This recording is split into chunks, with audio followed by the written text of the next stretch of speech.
दिल्ली में Bhalswa landfill site पर बांस का बगीचा, प्रदूषण मुक्त राजधानी की ओर कदम। दिल्ली को स्वच्छ और प्रदूषण मुक्त बनाने की दिशा में एक नई पहल की गई है।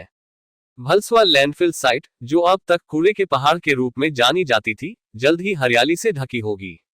मुख्यमंत्री रेखा गुप्ता और उपराज्यपाल विनय कुमार सक्सेना ने यहां बांस का बगीचा बनाने का अभियान शुरू किया है। देखिए ये रिपोर्ट। दिल्ली के सबसे बड़े कूड़े के पहाड़ों में से एक भलसवा लैंडफिल साइट पर अब हरियाली की एक नई कहानी लिखी जा रही है। दिल्ली के उपराज्यपाल विनय कुमार सक्सेना और मुख्यमंत्री रेखा गुप्ता ने इस लैंडफिल साइट का दौरा किया और बांसरोपण अभियान की शुरुआत की। भलसवा लैंडफिल साइट पर आए हुए हैं और आज यहाँ दिल्ली में एक नई शुरुआत हुई है। जो पिछले 2 सालों में मेहनत करके जमीन को खाली कराया गया था, वहाँ पर आज प्लांटेशन शुरू किया गया है। आज 2000 बैम्बू के पेड़ों को यहाँ पर लगाया गया है और टोटल करीब 54,000 पेड़ों को जो है 1-1.5 महीने के अंदर लगा दिया जाएगा और ये साइट बिल्कुल ग्रीन होती चली जाएगी।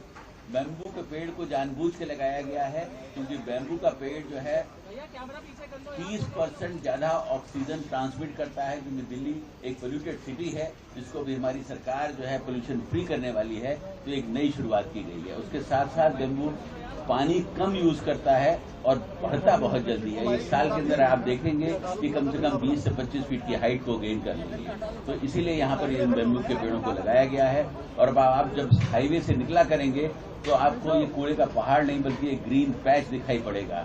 ये हमारी सरकार का वादा है कि हम दिल्ली को पोल्यूशन फ्री बनाएंगे और उसकी तरफ से ये जो आज पहला कदम उठाया गया है, उसके लिए मैं माननीय मुख्यमंत्री जी का भी बहुत बहुत धन्यवाद करना चाहता हूं, माननीय मंत्री जी का भी धन्यवाद करना चाहता हूं। दिल्ली सरकार के विकसित भारत 2047 विजन के तहत इस लैंडफिल साइट पर बायोमाइनिंग और भूमि सुधार का काम भी किया जा रहा है।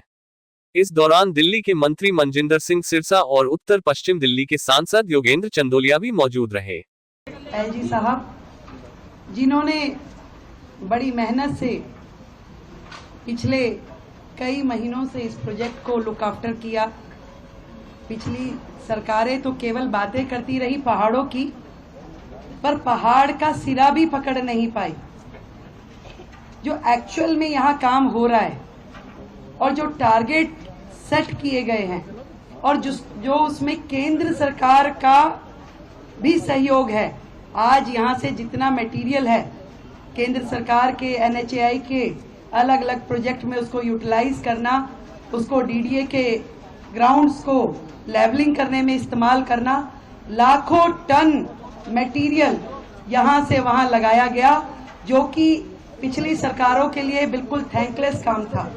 दिल्ली को कूड़े के पहाड़ से हरियाली की ओर ले जाने के इस प्रयास को अब कितनी सफलता मिलेगी, ये तो आने वाला समय ही बताएगा। लेकिन सरकार के इस कदम ने एक नई उम्मीद जरूर जगा दी है। देश दुनिया की ताजा खबरों के लिए बने रहिए सीधी रफ्तार न्यूज के साथ।